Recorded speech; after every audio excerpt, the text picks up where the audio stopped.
ഞാൻ ഒരു 1.5 മാസമായിട്ട് അമ്മയോട് ചോദിച്ചു നോക്ക്, ഇവിടെ ചോദിച്ചു നോക്ക്, ഞാൻ എന്റെ വീട്ടിൽ തന്നെ ഉണ്ട്, ഞാൻ എങ്ങും പോകുന്നില്ല, എനിക്കൊന്നും ചെയ്യാൻ പറ്റുന്നില്ല, ഞാൻ ആരോടും അധികം സംസാരിക്കാറില്ല, ഒന്നിനും പറ്റാത്തൊരവസ്ഥയിൽ തന്നെയാണ് ഞാനും ഇരിക്കുന്നത് ഇപ്പോഴും. ഇപ്പം എന്ത് പ്രശ്നം ഉണ്ടെങ്കിലും അവ ഒരിക്കലും എന്റെ ചേട്ടനാവായിരിക്കത്തില്ല, ഒരിക്കലുമില്ല. അവന്റെ അനിയനാണ് ഞാൻ, എന്റെ ചേട്ടനാവൻ. അതൊരിക്കലും മാറത്തില്ല, അതങ്ങനെ തന്നെ ആയിരിക്കും. പിന്നെ പ്രശ്നങ്ങൾ വരും. അപ്പൊ എന്റെ അടുത്ത് ചെയ്തത് നല്ലതല്ല. ഇത് പ്രശ്നം ഞാൻ പറഞ്ഞ് എനിക്ക് കംപ്ലീറ്റ് ചെയ്യാൻ പറ്റത്തില്ല. എല്ലാം ഒന്നിക്കട്ട് എന്നുള്ള ആഗ്രഹമാണ്, എല്ലാവരും ഒരുമിച്ച് പോകണം. അത് തന്നെയാണ് നമ്മളെ ഇതുവരേക്കും നമ്മൾ പിരിഞ്ഞു പോകണം ചിന്തിച്ചിട്ട് കൂടിയില്ല. ഇപ്പൊ ഒന്ന് കെട്ടിപ്പിടിച്ചാൽ തീരുന്ന പ്രശ്നങ്ങളുണ്ട്. അങ്ങനെ മക്കളെ തെറ്റുകളൊക്കെ നമ്മളത് സഹിക്കും. നമ്മള് ഒരുപാട് കഷ്ടതയിൽ നിന്ന് വന്നവരാ. ഒരിക്കലും ഞങ്ങള് പോയ കഷ്ടപ്പാടിൽ ഒരിക്കലും ജീവിക്കില്ലെന്നുള്ള ആഗ്രഹമുള്ളവരാ ഞങ്ങള്. അതിനുവേണ്ടി ഞാനും അവളും പിന്നെ മക്കൾക്ക് വേണ്ടിയാ ജീവിച്ചതെന്ന് തന്നെ പറയാം. ഞങ്ങളുടെ സുഖം നോക്കി ഞങ്ങൾ ജീവിച്ചിട്ടില്ല. അത്രയൊക്കെ പറയുള്ളൂ, കൂടുതലൊന്നും എനിക്ക് സംസാരിക്കില്ല.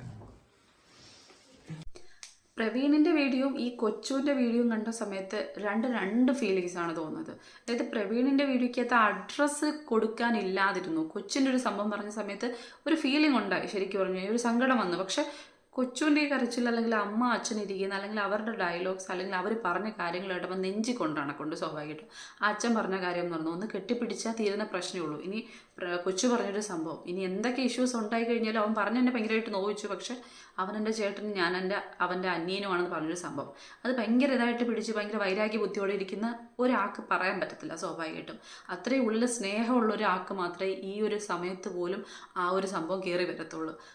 ഈ പറയുന്ന കൊച്ചു പറയുന്ന ഓരോ ഡയലോഗ്സിലും എന്തൊക്കെയോ പറയാനായിട്ട് ഉണ്ട്. പക്ഷെ ഇത് ഇട്ട് കൊടുത്തു കഴിഞ്ഞാൽ എന്താവും എന്നുള്ള കാര്യം കൃത്യമായിട്ട് ആ പയ്യൻ അറിയാവുന്നതാണ്. ഒരുപാട് ഞാൻ പറഞ്ഞ കാര്യമാണ്, കഴിഞ്ഞ വീഡിയോയിലും പറഞ്ഞ കാര്യമാണ്. ഒരുപാട് ഈ വീഡിയോസ് വന്നതിൻ്റെ അടിയിൽ കുറേ ആൾക്കാർ വന്ന് പറയുന്നുണ്ടായിരുന്നു. അവിടെ ആ സ്ഥലത്തുള്ള ആൾക്കാർ, കൊച്ചുവാണ് ഇതിനകത്ത് ഏറ്റവും ഇതായിട്ടുള്ളത്, ആൾക്കാർക്ക് കുറച്ചെങ്കിലും മിണ്ടുന്നത്, നേരെ എല്ലാവർക്കും ജാടയെന്ന് തോന്നുകയാണെങ്കിൽ ഓപ്പോസിറ്റ് ആണെന്നൊരു സംഭവം. എനിക്ക് ഈ വീഡിയോ കണ്ട സമയത്ത് ശരിക്ക് 100% കൊച്ചുവിൻ്റെ ഭാഗത്ത് നിൽക്കാനാണ് തോന്നിയത്.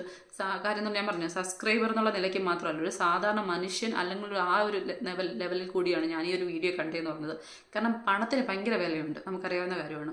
അച്ഛൻ, അമ്മ, ജ്യേഷ്ഠൻ, അനുജൻ, അനുജത്തി, എത്ര വലിയ വ്യക്തിബന്ധങ്ങളായാലും സ്നേഹബന്ധങ്ങളാണെങ്കിലും ഈ പണം വരുന്ന സമയത്ത് സ്വാഭാവികമായിട്ട് അതിനോടൊരു ഇഷ്ടം കൂടി കഴിഞ്ഞാൽ, സ്വാർത്ഥത കൂടി കഴിഞ്ഞു കഴിഞ്ഞാൽ എല്ലാം തല്ലിപ്പിരിയെന്നുള്ളൊരു കാര്യം നമ്മൾ വർഷങ്ങളായി കണ്ടുകൊണ്ടിരിക്കുകയാണ്. ഇത്രയോ ആൾക്കാർ പണത്തിന്, സ്വത്തിന് വേണ്ടി അച്ഛനെ കൊല്ലുന്നു, മകനെ കൊല്ലുന്നു, അമ്മയെ കൊല്ലുന്നു, സഹോദരങ്ങളെ കൊല്ലുന്നു, ഇതെല്ലാം നമ്മൾ കണ്ടുകൊണ്ടിരിക്കുകയാണ്. അപ്പം യൂട്യൂബിലൊക്കെ വീഡിയോ ഇടുന്ന സമയത്ത് യഥേഷ്ടം 4 മില്യൺ ഫോളോവേഴ്സ് അല്ലെങ്കിൽ സബ്സ്ക്രൈബേഴ്സ് ആ വീഡിയോയ്ക്കകത്ത് ഒരിക്കലും പ്രവീൺ എന്ന് പറയുന്ന ഒരു വ്യക്തി ഒറ്റയ്ക്ക് തുടങ്ങിയതുകൊണ്ടുണ്ടായതല്ല. അതിനകത്ത് കൃത്യമായിട്ട് കൊച്ചുവിൻ്റെ പാർട്ടുണ്ട്, ആ അച്ഛൻ്റെ അമ്മയുടെയും പാർട്ടുണ്ട്. അത് എടുത്ത് പറയേണ്ട കാര്യമുള്ളൂ. ഒരുപാട് പേര്, ഞാനടക്കമുള്ള എത്രയോ പേര് ഇതാണ്ട് ഇപ്പോൾ യൂട്യൂബിൽ വീഡിയോ ചെയ്യുന്നുണ്ട്. പക്ഷേ അതിൽ ഫാമിലി കൃത്യമായിട്ടിരുന്ന് സപ്പോർട്ട് ചെയ്യുന്ന എത്ര പേരുണ്ടെന്ന് ചോദിച്ചു കഴിഞ്ഞാൽ കുറച്ചേ കാണത്തുള്ളൂ. സത്യം പറഞ്ഞു കഴിഞ്ഞാൽ എല്ലാത്തിലും ഇത്ര ഇതായിട്ട് നിൽക്കുന്നത്. അപ്പം ആ അച്ഛനും അമ്മ, എനിക്ക് തോന്നുന്നു അവരെക്കാളും എഫേർട്ട് എടുത്തിട്ടുള്ള വ്യക്തിയാണ് ആ അച്ഛനും അമ്മ. അച്ഛൻ പ്രത്യേകിച്ച് പല ഫുഡും ഉണ്ടാക്കുന്ന, അങ്ങനെ കുറേ കാര്യങ്ങൾ നമ്മുടെ കൺട്രോളിലാണ്. ഞാൻ എൻ്റെ കുഞ്ഞിനോട്ടിരുന്ന് ഒരുപാട് വീഡിയോസ് കണ്ടിട്ടുണ്ട്. അപ്പം അവർ തന്നെ, ഈ പറഞ്ഞ പ്രവീൺ തന്നെ പറഞ്ഞിട്ടുണ്ട്, എൻ്റെ അമ്മ ഒരുപാട് കഷ്ടപ്പെട്ടതാ, ഒരുപാട് അനുഭവിച്ചതാ, അങ്ങനെ കുറേ കാര്യങ്ങൾ ഈ പ്രവീൺ തന്നെ പറഞ്ഞിട്ടുണ്ട്. അപ്പം 10-25 വർഷം ആ അമ്മയുടെ ആദ്യത്തെ മകനാണ്. ഇന്ന് ആ കുഞ്ഞിനെ കൈകൊണ്ടെടുക്കുന്ന സമയത്ത് അച്ഛൻ എന്നൊരു ഫീലിംഗ് അറിയുന്നുണ്ടെങ്കിൽ, മൃദുല അമ്മ എന്ന് പറയുന്നൊരു ഫീലിംഗ് അറിയുന്നുണ്ടെങ്കിൽ, ആ സംഭവം അറിഞ്ഞ 2 പേര് അവിടെ ഇരിപ്പുണ്ട്, കരഞ്ഞു വിളിച്ചുകൊണ്ടിരിപ്പുണ്ട്. അപ്പം നിങ്ങളിവിടെ സന്തോഷിച്ചുകൊണ്ടിരിക്കുന്ന സമയത്ത് ആ അവർ കണ്ണീരെ ഒഴുക്കിക്കൊണ്ടിരിക്കുന്നതെന്നുണ്ടെങ്കിൽ സ്വാഭാവികമായിട്ട് നമുക്കറിയാം, കർമ്മ എന്ന് പറയുന്നൊരു സാധനം ബൂമറാങ് പോലെ തിരിച്ചടിച്ച് വരുന്നൊരു സാധനമാണ്. നമ്മൾ ഇന്ന് ഭയങ്കര സന്തോഷിച്ചു കഴിഞ്ഞാൽ ഇരട്ടി നമ്മൾ കരയേണ്ടി വരും, അറിഞ്ഞുകൊണ്ടാണെങ്കിൽ.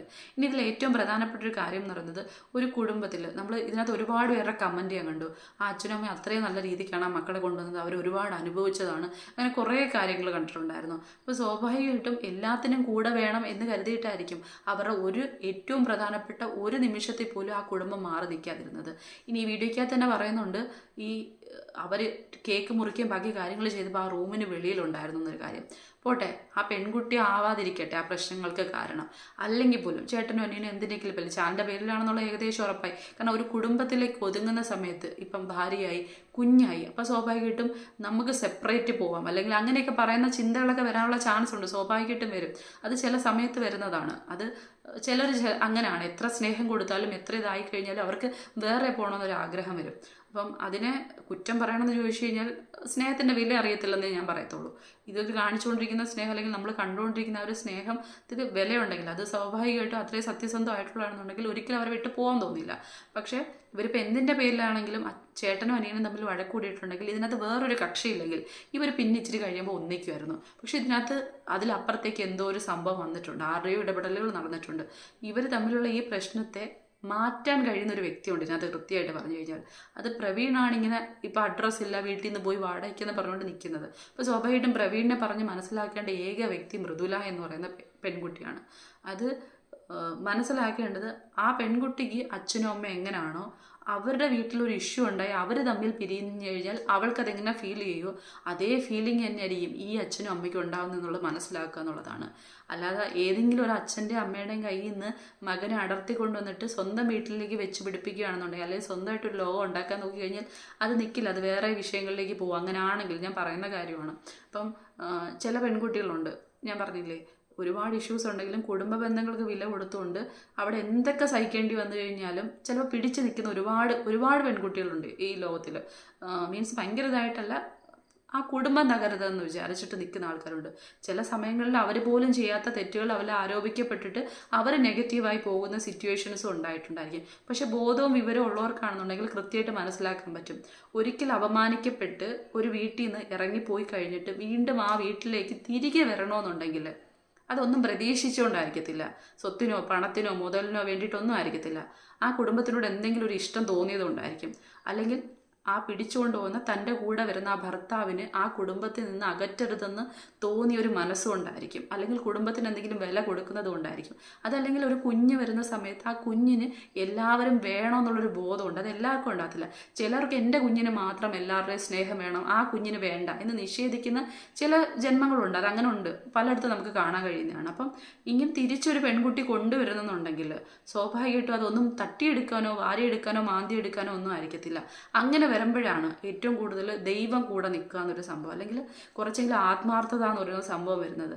അതല്ലാതെ നമ്മൾ പുറമെ ചിരിച്ച് കളിച്ച് ഞാൻ ഏറ്റവും പാവമാണ്, ഞാൻ ഒന്നും ചെയ്യുന്നില്ല, ഞാൻ ഭയങ്കര സംഭവമാണെന്ന് പറഞ്ഞുകൊണ്ട് കാണിച്ചുകൊണ്ടിരിക്കുകയും അകത്തൊരു റൂമിനുള്ളിൽ കയറി ഇരുന്നിട്ട് ഈ പറയുന്ന എന്താ പറയുന്നത് അല്ലാതെ വിഷം തുപ്പിക്കൊണ്ടിരിക്കുകയും ചെയ്തു കഴിഞ്ഞാൽ അത് പുറത്ത് ആരും അറിയത്തില്ല, സ്വാഭാവികമായിട്ടും അറിയത്തില്ല.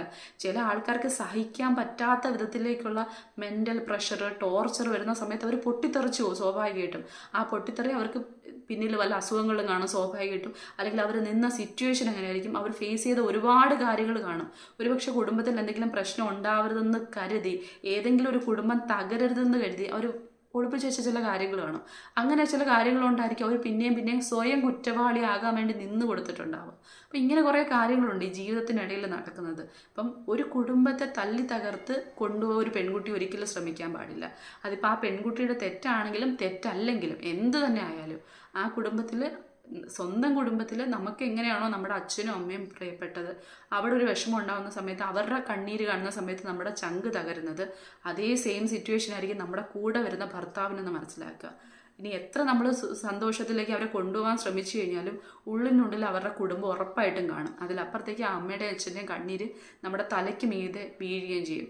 അതിപ്പം നമ്മൾ തെറ്റ് ചെയ്താലും ചെയ്തില്ലല്ലോ. അപ്പം നല്ലൊരു പെൺകുട്ടിയാണെങ്കിൽ, നല്ലൊരു കുടുംബിനിയാണെന്നുണ്ടെങ്കിൽ, അല്ലെങ്കിൽ ഒരു നല്ല മകളാണെങ്കിൽ, സ്വന്തം അച്ഛനും അമ്മയ്ക്കെങ്കിലും ചെയ്യാനുള്ളത് മറ്റൊരു കുടുംബത്തിൽ നിന്ന് മറ്റൊരു മകനെ തട്ടിപ്പറിച്ച് നമുക്കൊരു കുടുംബം ഉണ്ടാക്കിയെടുക്കാൻ ശ്രമിക്കാതിരിക്കുക. അതാണ് ഏറ്റവും പ്രധാനപ്പെട്ടത്. അപ്പം ഇവിടെ ചെയ്യേണ്ടതോ ഏകദേശം അതൊക്കെ തന്നെയാണ്. ഇവിടെ ഇപ്പം വേറെ ആരുമല്ല മുൻകൈ എടുക്കേണ്ടത്. ഇവിടെ എല്ലാ പ്രശ്നത്തിനും ഈ സംഭവം കേട്ടെടുത്തോളം മൃദുല ഒറ്റയടിക്ക് സംസാരിച്ചു കഴിഞ്ഞാൽ തീരുന്ന ഇഷ്യൂസേ ഉള്ളൂ, വേറൊന്നുമില്ല. കാരണം മൃദുല ഭയങ്കര ഹാപ്പി ആയിട്ട് കുഞ്ഞിൻ്റെ കാര്യം പറയുന്നുണ്ട്. അവർ പറഞ്ഞ ചില കാര്യങ്ങളുണ്ടല്ലോ, എന്ത് പറയുന്നത്, എനിക്കൊരു കുഞ്ഞ് വന്ന സമയമാണ്, ഞങ്ങളുടെ ഏറ്റവും ബെസ്റ്റ് മൊമെൻ്റാണ്, ഹാപ്പിയസ്റ്റ് മൊമെൻ്റാണ്. ഈ മൊമെൻ്റ് ഒരിക്കൽ അവരാഘോഷിച്ചിരുന്നു, അവരാഘോഷിച്ചേ കൊണ്ടേയിരിക്കുമായിരുന്നു 25 വർഷങ്ങളായിട്ട്. ആ 25-26 വർഷങ്ങൾ അല്ലെങ്കിൽ ഈ വർഷങ്ങൾ കൊണ്ട് പെട്ടെന്നൊരു സുപ്രഭാതത്തിൽ അത് തട്ടിയെടുത്തുകൊണ്ട് വരുന്ന സമയത്ത് വല്ലാത്ത വേദനയായിരിക്കും. ഇപ്പം കമൻറ്റ് വരുമ്പോൾ ഉള്ള വേദനയല്ല, അത് നെഞ്ച് കീറി പൊളക്കുന്നത് പോലത്തെ വേദനയായിരിക്കും, പ്രസവവേദനയ്ക്ക് അപ്പുറം പോകുന്നത്. അപ്പം സ്വാഭാവികമായിട്ടും അവിടെ ശരിക്കും പറഞ്ഞു കഴിഞ്ഞാൽ കൊച്ചു കരയുന്നത് കണ്ടപ്പോൾ ശരിക്കും സങ്കടം വന്നുപോയി. ഒരു അനിയൻ കരയുന്നത് പോലെ ശരിക്കും ഫീൽ ചെയ്തുകൊണ്ടാണ് ഞാൻ ഈ വീഡിയോ ചെയ്തത്. ഈ വീഡിയോയ്ക്കകത്ത് വലിയ ക്ലാരിറ്റിയോ ക്ലാരിഫിക്കേഷനോ വലിയ സംഭവം അങ്ങനെയൊന്നും അല്ല എനിക്ക് തോന്നി. കാരണം നമ്മളും കുറേ അധികം ലൈഫ് കാണുന്നുണ്ട്, നമ്മുടെ ചുറ്റുപാടിനും കുറേ ആൾക്കാരെ കാണുന്നുണ്ട്, കുടുംബങ്ങൾ കാണുന്നുണ്ട്, കുറേ വാർത്തകൾ കാണുന്നുണ്ട്. ഇവരുടെയൊക്കെ ഈ വീഡിയോസ് കാണുന്ന സമയത്ത് ഒരു ഭയങ്കരമായിട്ട് പോസിറ്റീവ് വൈബ് തോന്നിയിട്ടുണ്ടായിരുന്നു. ഇങ്ങനെയും ഈ കാലത്ത് ചേട്ടനും അനിയനും ഉണ്ടല്ലോ, ഇങ്ങനെ അച്ഛനും അമ്മയും ഉണ്ടല്ലോ എന്ന് തോന്നിയിട്ടുണ്ടായിരുന്നു. അപ്പോൾ സ്വാഭാവികമായിട്ടും അങ്ങനൊരു കുടുംബത്തിൻ്റെ ഇടയ്ക്ക് ഇങ്ങനൊരു പ്രശ്നം വരുന്ന സമയത്ത് നമ്മളത് കണ്ട് ചിരിക്കാനല്ല തോന്നുന്നത്, മനസ്സറിഞ്ഞ് തന്നെ ഒന്നാവട്ടെ, പ്രശ്നം തീരട്ടെ എന്ന് തന്നെ തോന്നുവാണ്. കാരണം ആ പയ്യൻ 1.5 മാസം കൊണ്ട് വീട്ടിൽ നിന്ന് ഇറങ്ങാൻ തോന്നില്ല, എനിക്ക് എങ്ങും പോകുന്നില്ല എന്ന് തോന്നിക്കഴിഞ്ഞാൽ പോലും നമുക്ക് വെളിയിൽ നിന്ന് ഒരാൾക്ക് മനസ്സിലാക്കാൻ പറ്റുന്നുണ്ട്.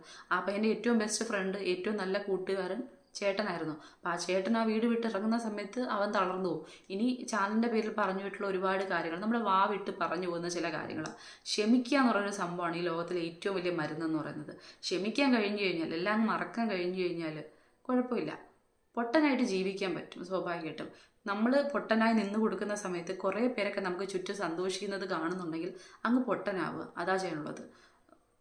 നമുക്കറിയാലോ നമ്മൾ എന്താണ്, അല്ലെങ്കിൽ മുകളിലിരിക്കുന്ന ദൈവത്തിന് അറിയാവുന്ന കാര്യമാണ് നമ്മൾ എന്താണ് ചെയ്തിട്ടുള്ളതെന്ന്. അപ്പോൾ സ്വാഭാവികമായിട്ടും അതിൻ്റെ ഫലം തന്നെ നമുക്ക് കിട്ടത്തുള്ളൂ.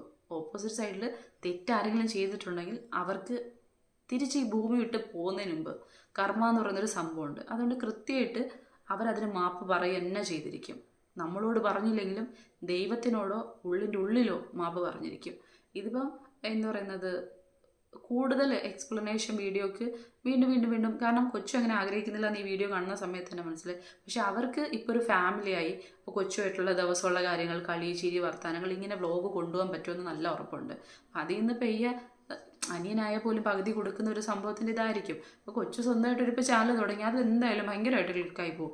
ഇഷ്ടം പോലെ പെട്ടെന്ന് അടിച്ച് ക്ലിക്കായി പോകും. കാരണം ആ പയ്യിൽ എന്തോ ഒരു സത്യസന്ധത അവശേഷിക്കുന്നുണ്ട്, എന്തോ ഒരു സത്യം നിൽക്കുന്നുണ്ട്. അപ്പോൾ സ്വാഭാവികമായിട്ട് ഇത് പെട്ടെന്ന് കയറിപ്പോകുന്നുള്ള കാര്യം ഉറപ്പാണ്. അതുകൊണ്ട് പങ്കൊന്നും കൊടുക്കേണ്ടി വരത്തില്ലല്ലോ. അപ്പോൾ ഈ ഒന്നായിട്ടിരുന്ന ആ സംഭവം തിരിച്ചങ്ങോട്ട് പോവുക. വാടക വീട് മറ്റേ സംഭവം എന്ന് പറഞ്ഞാൽ നാടകങ്ങൾ പിന്നെ കെട്ടിച്ചമച്ച് കൊണ്ടുവരേണ്ട ഒരു കാര്യമില്ല. എൻ്റെ ഇടയ്ക്ക് ഭാര്യ വീട്ടിൽ നിൽക്കുന്ന സമയത്ത് അവിടെ നിന്ന് ഇറങ്ങിപ്പോകാൻ ആരും പറയത്തില്ലല്ലോ. പിറ്റേന്ന് തന്നെ ഞങ്ങൾ പൊയ്ക്കൊണ്ടിരിക്കുക എന്നൊക്കെ പറയുന്ന സമയത്ത്. അപ്പോൾ സ്വാഭാവികമായിട്ടും ഏകദേശം കണ്ടവർക്കൊക്കെ കാര്യം മനസ്സിലാവും എന്തുവാന്നുള്ള കാര്യം. ഇതിപ്പം ആൾക്കാരുടെ ഇടയിലേക്ക് ഇട്ടുകൊടുത്ത നിങ്ങൾ തന്നെയാണ്. ഇനി കുറച്ച് പേര് വന്നിട്ട് പറയാം നിനക്ക് വേറെ ഒരു പണിയില്ലേ, നിനക്കിത് പറയാനെന്ന് പറഞ്ഞുകൊണ്ട്. എൻ്റെ ജോലി ഇതാണ്, റിയാക്ഷൻ വീഡിയോ ചെയ്യുക. അവർ ഓരോ ആൾക്കാരും ഒരുപാട് പേര് ചെയ്യുന്നുണ്ട്, അതുപോലെ ഞാനും ചെയ്യുന്നുണ്ട്. എന്ന് വെച്ചാൽ 24 മണിക്കൂർ വിട്ട് ഞാൻ റിയാക്ഷൻ വീഡിയോ ചെയ്തുകൊണ്ടിരിക്കുകയല്ല. എനിക്ക് വേണ്ട കാര്യങ്ങൾ ഞാൻ ചെയ്യുന്നുണ്ട്, എൻ്റെ കുടുംബത്തെ ഞാൻ കൊണ്ടുപോകുന്നുണ്ട്, എൻ്റെ കുഞ്ഞിനെ ഞാൻ നോക്കുന്നുണ്ട്, എല്ലാ കാര്യങ്ങളും ചെയ്യുന്നുണ്ട്. അപ്പോൾ പറയുന്നവർ വന്ന് പറയുക, അങ്ങനെയാണെങ്കിൽ നിങ്ങൾ കേൾക്കാതിരിക്കുക, അത്രയേ ഉള്ളൂ.